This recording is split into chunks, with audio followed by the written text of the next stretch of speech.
Hello students, कैसे हैं आप लोग। बच्चों, आज हम जो डिस्कस करने वाले हैं वो 10th class chemistry first chapter chemical reactions and equations पे डिस्कस करने वाले हैं। और हम कोशिश करेंगे कि इस चैप्टर की बेसिक उन चीज़ों को डिस्कस करें जो नॉर्मली बच्चों को नहीं पता होता है। देखिए बच्चों, ये चैप्टर है जो केमिकल रिएक्शंस एंड इक्वेशंस। तो पहले हम इसके बारे में बात करते हैं कि इस चैप्टर में क्या हम पढ़ने वाले हैं। जैसे कि आपको नाम है, इसका नाम ही देख के बच्चों को, कुछ बच्चों को जिनको केमिस्ट्री अच्छी नहीं लगती, जिनको इंटरेस्ट नहीं है पढ़ने में, वो बच्चे उनको तो ये बोर लगता है कि क्या है ये chemistry chemical reactions and equations क्या है ये। थोड़ा ये नाम कुछ ऐसा है कि लगता है कि भाई बहुत कुछ होने वाला है इसमें, जबकि ऐसा कुछ है नहीं इसमें ना। और बच्चे देखिए, इसमें जो आपका ये केमिकल रिएक्शंस होती है, थोड़ा मैं इसके बारे में बता दूं आप लोगों को कि ये होता क्या है केमिकल रिएक्शन। केमिकल रिएक्शन बच्चों, आप रिएक्शंस को दो तरह समझ सकते हैं। एक तो फिजिकल समझ सकते हैं, केमिकल समझ सकते हैं। और इसमें हमें ये समझना है, देखिए बच्चों, कि फिजिकल रिएक्शन क्या होती है और केमिकल रिएक्शन, इसको हम एक जनरल लैंग्वेज में ये बोल सकते हैं कि जैसे कि किसी का फिजिकल जो अपीयरेंस होता है, जो मतलब बाहरी बनावट जो होती है, वो इस तरह से हम फिजिकल से बोल सकते हैं। देख लीजिए कि अगर अभी मैं बिल्कुल नॉर्मल हूँ, अगर मैं अपने कान पकड़ के ऐसे खींचने लगूँ तो ये मेरा फिजिकल हो गया, क्योंकि आपने बाहर से छुआ और बाहर से इस पर रिएक्ट हुआ, तो ये हो गया फिजिकल, ठीक है। और अगर मान लीजिए कि अभी मैं नॉर्मल बैठा हुआ हूँ, ठीक है, और मैं ऐसी कोई चीज़ पी लूँ, गर्म चीज़ पी लूँ, या मतलब कुछ ऐसी चीज़ जो मेरे इंटरनल पार्ट्स को टच करे या उन पर इफेक्ट करे, तो वो हो जाएगा केमिकल। केमिकल मतलब ये इंटरनल बोल सकते हैं इसको, केमिकल को। तो बच्चों, ये जो हम पढ़ने वाले हैं केमिकल रिएक्शंस और इक्वेशंस, ये थोड़ा इस चीज़ पर हम थोड़ा बाद में डिस्कस करेंगे। इससे पहले कुछ चीज़ें ऐसे समझ लेते हैं कि ये रिएक्शंस क्या होती है। अब रिएक्शंस क्या होती है ये समझना जरूरी है।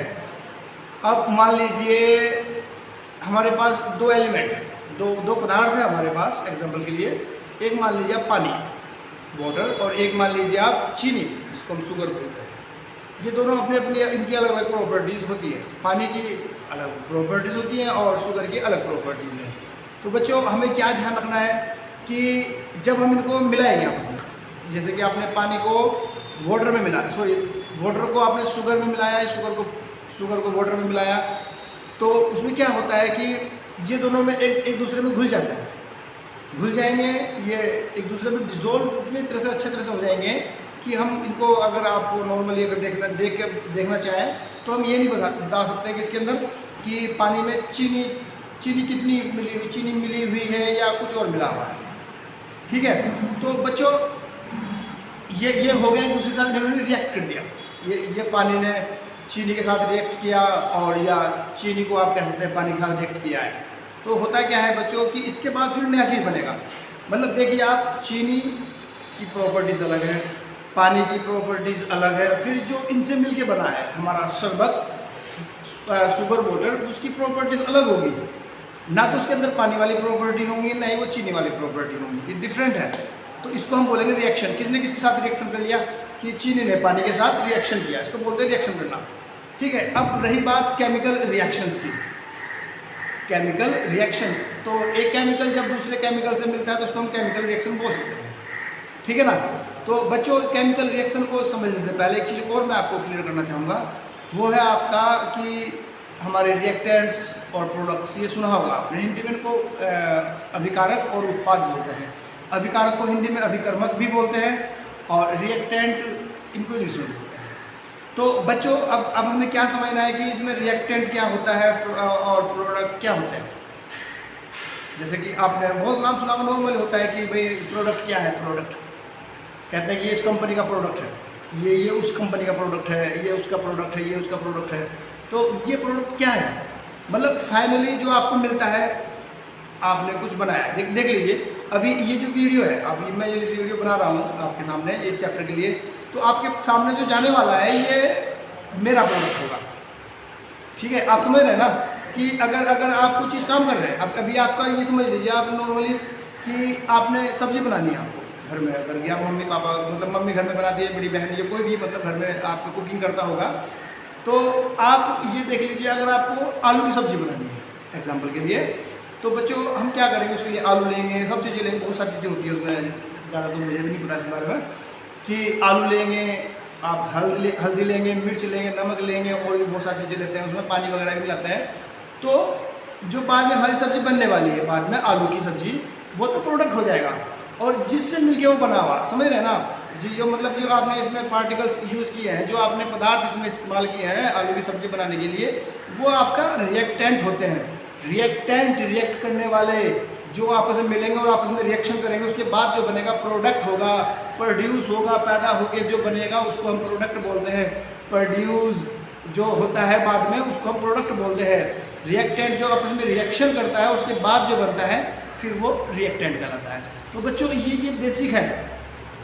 आप इस चैप्टर को अगर पढ़ने जा रहे हैं, समझने जा रहे हैं, तो ये इस चैप्टर का बेसिक है कि अगर आपको रिएक्टेंट प्रोडक्ट का नहीं पता है तो बच्चों बड़ा मुश्किल होता है। आप आई प्रोमिस यू कि ये चैप्टर आपको बड़ा इंटरेस्ट और बड़ा सिंपल लगेगा।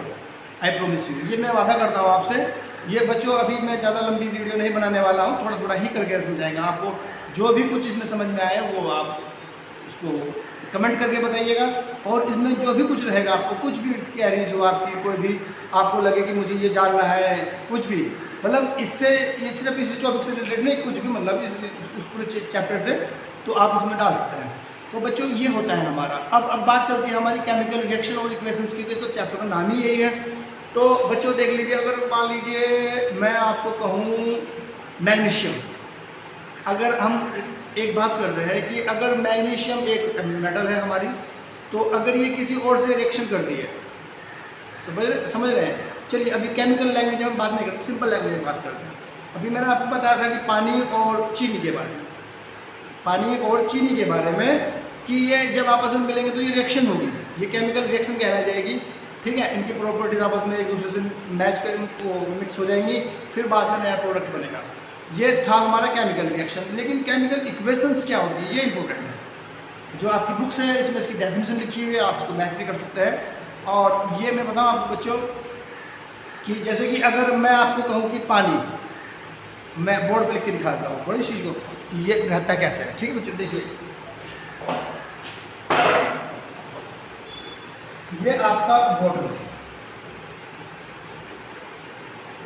है, ये आपका वाटर है, और ये आपका यहाँ पे शुगर है, ये आपका शुगर है, और इसके बाद बनेगा शुगर वाटर।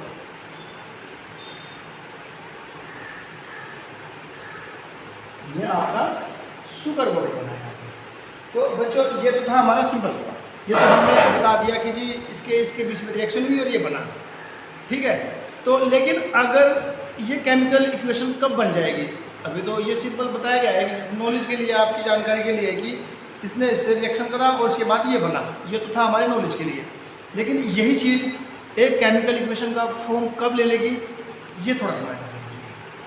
अगर मैं इन्हें जो इसके अंदर पार्टिकल पार्टिसिपेट कर रहे हैं वो, और जो बाद में बना है वो, जो भी आपको दिख रहा है, यहाँ पे पानी दिख रहा है आपको, यहाँ पे आपको शुगर दिख रहा है, और फिर आपको वाटर शुगर दिख रहा है।